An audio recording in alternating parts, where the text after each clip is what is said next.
Hello everyone, welcome back to my channel. কেমন আছো তোমরা সবাই? আশা করছি সবাই ভীষণ ভালো আছো। তো মহাশিবরাত্রির সবাইকে জানাই অনেক অনেক অনেক শুভেচ্ছা। যদিও ভিডিওটা তোমরা অনেকটা পরে পাচ্ছ। আসলে ব্যাপারটা এমন হয়েছে যে শিবরাত্রির দিন সারা রাত জাগা ছিলাম। সেদিনকে ভিডিও সারা রাত ধরেই করা হয়েছে। তো পরের দিন সকালবেলায় আর শরীরে অতটা এনার্জি না দেওয়ার কারণে ভিডিওটা এডিটিং হয়নি। তো যাই হোক, সকাল থেকে ঘুম থেকে উঠে চলে এসেছিলাম সমস্ত কিছু গুছিয়ে আমার ননদের বাড়িতে, কারণ ওদের বাড়িতে ভীষণ বড় করে শিবরাত্রির উৎসব পালন করা হয়। তো যাই হোক, সকাল থেকে ওদের বাড়িতে যখন আসলাম, এসে থেকেই তোমাদের সাথে সবটা শেয়ার করছি। আর এই জন্যই তোমরা ভিডিওটা একটু লেটে পাচ্ছ, যেহেতু শরীর খারাপ, তারপরে আবার এডিটিংয়ের জন্য ভিডিওটা ছাড়তে পারিনি। একদিন পরে পাচ্ছ হয়তো। তবে যাই হোক, তোমরা শিবরাত্রি কেমন কাটালে অবশ্যই কমেন্ট করে জানিও। কারা কারা শিব পুজো করলে আর রাত জেগে করলে কিনা সব কিছু জানিও। আর আমারও ভীষণ ভালো কেটেছে, যতই শরীর খারাপ থাকুক হাসি আনন্দের মধ্যে ভীষণ ভালো কেটেছে। তো দেখো, আমরা এখন সেজেগুজে বেরিয়ে পড়েছি শিবের মাথায় যে জল ঢালা হবে সেই জন্য জল ভরতে গঙ্গা যাচ্ছি সবাই মিলে। তো এখানে বাজনা দিয়ে, ব্যঞ্জন বাজিয়ে, যেমন শিব ঠাকুরের বিয়ে হয় সেরকমভাবেই, শিব ঠাকুরের না, এমনি নর্মাল যেরকম বিয়ে হয় জল সইতে যাওয়া, এই ব্যাপারটাই এখানে হচ্ছে আর কি। তো এখানে আমরা নই, আমাদের এখানে আরও যে কটা শিব পুজো হচ্ছিল সবাই ওখানে এরকমভাবেই বাজনা বাজিয়ে জল সইতে যাচ্ছিল আর কি। তোমাদের সাথে দেখাই আরও কিছু ছবি। আর তার আগে দেখাই যে এখানে আমরা গঙ্গায় অলরেডি চলে এসেছি, আর এখানে গঙ্গায় ওরা পুজো দিচ্ছে, গঙ্গা ঠাকুরকে নেমন্তন্ন করছে। তো এখানে সমস্ত বরণের পালা চলছে আর কি। আর পাশেই আমাদের আরেকটা ক্লাব ছিল, মানে আমাদের মাঠে পুজো হয়, তো সেখানকার একটা বাজনাও এসেছিলো। আর ওরা ওখানে মানে সাঁওতাল নাচ, তারপরে আরও বহুরূপী সাজিয়ে নিয়ে এসেছিলো, বেশ ভালো লাগছিলো। তো ওরাও ওখানে বরণ করছিল, পাশে আরও একটা দল ছিল, তারাও বরণ করছিল। মানে এখানে একসাথে আমরা ঘাটে 3-4টে শিবরাত্রির দল এখানে আমরা এসে হাজির হয়েছিলাম পরপর। তো এখানে দেখো সব এক জায়গাতেই আমরা এসেছি। তো এখানে দেখতে পাচ্ছ প্রচুর ভিড় লোকজনের, আর এখানে চলছে বরণ। আর সাথে আমরাও, মানে আমাদের যারা ননদের বাড়ির ওরাও বরণ করে নিচ্ছিল, গঙ্গা ঠাকুরকে নেমন্তন্ন করে নিচ্ছিল। ভীষণ ভালো লাগছিল, ভীষণ মজা হচ্ছিল। আসলে শিবরাত্রিতে আমি কখনোই ছোট থেকে কখনোই আমি শিবরাত্রির উপোস করিনি। আর রাত জাগা তো দূরের কথা, মা ছোট থেকে কখনোই এরকম উপোস থাকতে দেয়নি। তো এবছর ভেবেছি, যেহেতু ননদের বাড়িতে পুজো হচ্ছে, রাত জাগবো। জানি না কতটুকু কী করতে পারবো, তবে যেহেতু সবাই আছে, গল্প করে হাসি মজা করে আশা করছি কাটিয়ে দিতে পারবো। তো এখানে গঙ্গা ঠাকুরকে ওরা আমন্ত্রণ করুক, তারপরে তোমাদেরকে আমি সমস্তটা দেখাচ্ছি আর কি। আর এই হচ্ছে আমাদের ঘাটে কালী মায়ের মন্দির। আর এই মন্দিরেই সবাই এসে পুজো দেয়। এখানে ঘাটে যখন আসে জল সইতে, বিয়ে হোক বা যে কোনো অনুষ্ঠানেই এখানে এসে ঠাকুরের কাছে একটু পুজো দিয়ে তারপরে সবাই যায়। তো দেখো ঠাকুরের মন্দিরটা কত সুন্দর করে সাজানো হয়েছে। এখানে একটা মা শারদার মূর্তিও রয়েছে কালী ঠাকুরের পাশে। আর এখানে হচ্ছিল সাঁওতাল নাচ। তোমাদেরকে যেটা সাঁওতাল নাচ ঠিক নয়, জানি না আমি এটাকে কী বলে, তবে নাচ হচ্ছিল।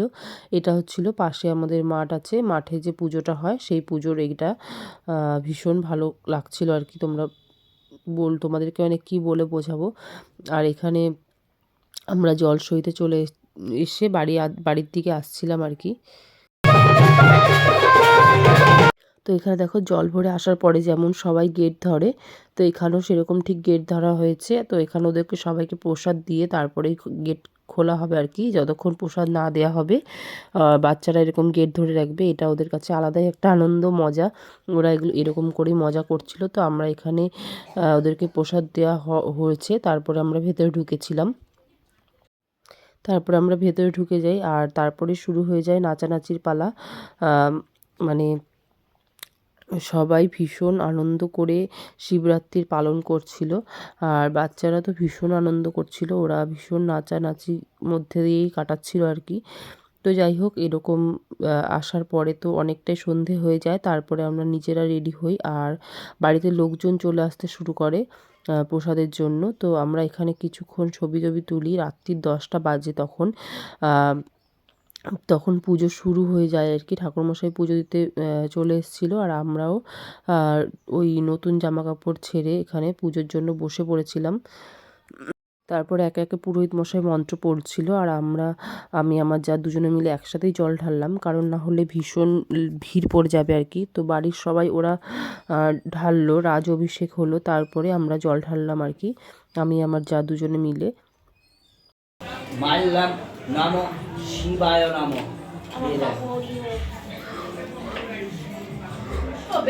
এখন বাজে রাত্রি 3টে, আর আমরা হেঁটে বেড়াচ্ছি।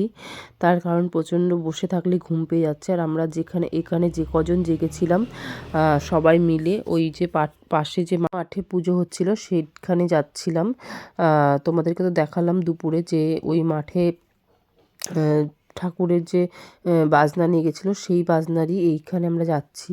তো সবাই মিলে বেরিয়েছি হাঁটতে, কারণ বসে থেকে থেকে প্রচণ্ড পরিমাণে ঘুম পেয়ে যাচ্ছিলো।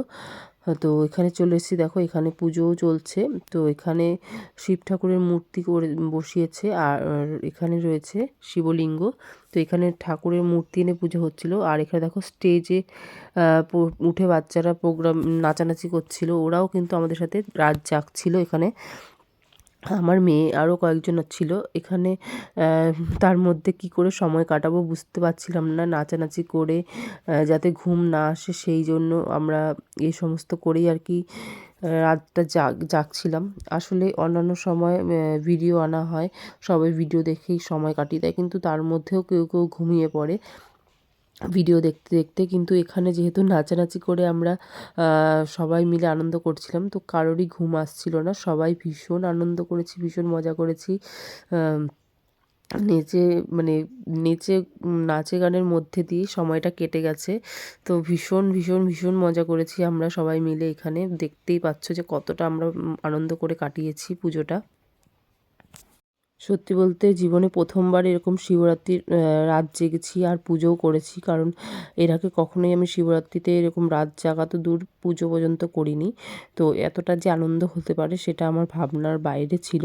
তো সত্যি কথা বলতে ভীষণ মজা হয়েছে, ভীষণ ভীষণ ভীষণ, মানে তোমাদের সাথে সেটা বলে বোঝাতে পারবো না। ঠাকুরের পুজো তো দিয়েছি, আর তার মধ্যে নিজেরাও খুব আনন্দ করে মজা করে কাটিয়েছি। ভীষণই ভালো লাগছিল। এখন বাজে প্রায় 4টে, আর এটা শেষ প্রহরের পুজো চলছে। তারপরেই যজ্ঞ হবে, যজ্ঞর পরে আমরা অঞ্জলি দেব, তারপরে দিয়ে সকাল হয়ে যাবে ততক্ষণে। জানি না কতটা কি ভিডিও করতে পারবো, এখন শরীর ভীষণ ক্লান্ত, কারণ সারা রাত জাগা, তারপরে না খাওয়া, তারপরে হচ্ছে সারা রাত জাগা, নাচানাচি করা, এই সমস্ত করতে করতে আর কি কী বলবো, শরীর ভীষণ ক্লান্ত হয়ে গেছে। আর মানে এনার্জি এতটুকু পরিমাণে নেই, জানি না কতটা ভিডিও তোমাদের সাথে শেয়ার করতে আমি পারবো। তো যাই হোক, যজ্ঞ এরপরে শুরু হয়ে যাবে এখনই। আর যজ্ঞের পরে কি হয়েছে আমি আর অতটা ভিডিও ক্লিপ নিতে পারিনি, কারণ ঠাকুরমশাই বলেছিল যে যজ্ঞের পরে অঞ্জলি দেওয়ার পরে আমরা যতক্ষণ না স্নান করে আবার বাবার মাথায় জল ঢালতে পারছি ততক্ষণ আমরা কোনো কিছু মুখে তুলতে পারবো না। তো সেই কারণে যজ্ঞ হওয়ার পরে আমরা সবাই মিলে তাড়াতাড়ি করে স্নানে চলে যাই। আর ওখান থেকে এসে মানে এত পরিমাণ খিদে পেয়েছে যে মানে কি বলবো, আর দাঁড়িয়ে থাকার মতো অবস্থায় নেই। তার থেকেও খিদের থেকে বড় কথা এত পরিমাণে ঘুম পেয়েছে আর কি বলার বাইরে। এখানে আমরা তারপরে শুনছিলাম মহাদেবের মাহাত্ম্য পড়ছিল ঠাকুরমশাই। আর তারপরে সকাল মানে হয় ভোর ভোর হয়ে এসছে, তখন 5টা বাজে। আমরা সারাটা রাত এইভাবেই কাটিয়ে দিই আর কি।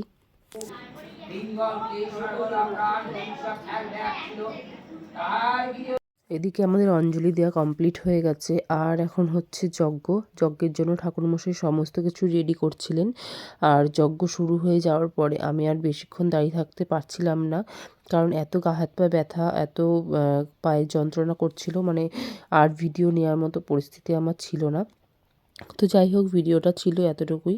তোমাদের কেমন লাগলো তোমরা কমেন্ট করে অবশ্যই জানাও। আর তোমরা শিবরাত্রি কেমন কাটালে সেটাও জানাতে ভুলো না। আর যদি আমার ভিডিওগুলো ভালো লাগে অবশ্যই চ্যানেলটাকে সাবস্ক্রাইব করে পাশে থেকো নতুন নতুন ভিডিও আপডেট পেতে। আশা করছি এই ভিডিওটা তোমাদের ভালো লাগবে। আর আমি তো শিবরাত্রি ভীষণ মজা করে কাটিয়েছি। আর আশা করছি তোমরাও ভীষণ ভীষণ মজা করে কাটিয়েছো, তোমাদেরও ভালো লেগেছে ভিডিওটা। আর যদি ভালো লেগে থাকে অবশ্যই তোমরা জানো কি করতে হবে। চ্যানেলটাকে যারা নতুন আছো অবশ্যই সাবস্ক্রাইব করে দিতে হবে। আর যারা পুরনো আছে তাদেরকে আমি আশা করব তারা অবশ্যই কমেন্ট করবে, লাইক করবে। তো চলো আজকের মতো টাটা, চলে আসবো আগামী নতুন একটা ভিডিও নিয়ে। ততক্ষণ অবধি সবাই সাথে থেকো। তো সবাইকে টাটা।